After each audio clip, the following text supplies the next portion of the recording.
我们现在调切刀啊，切刀现在等于只有一点点痕迹啊。你看上下的痕迹深不深？是不是一样深？现在切不断的情况下，我们是动这一道手轮，就是说切不断的情况下，你要往里面推一点，下面也要往里面进一点，上面也要往里面进一点，啊，一点点的进，然后再试。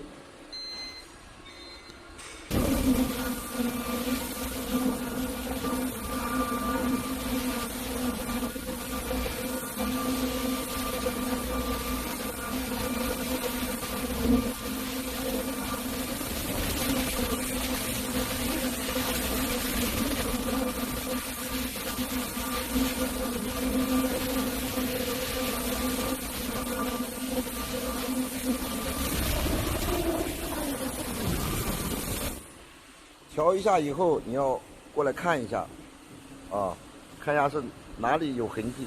你看，等于是下面能切破，上面切不破啊，那就说明上面的压力不够。你看它料走出来是怎么走的？这样走，那就分上下，你要分清楚。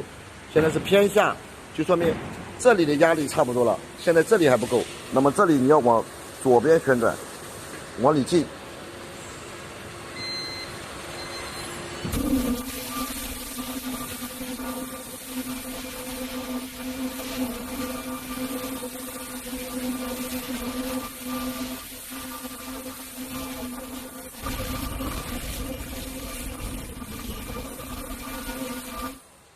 然后你再过来看是哪边切不对，现在上下都有一点连，感觉都有一点切不对，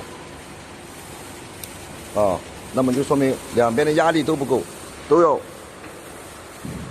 往左边旋一点点进去，然后再试。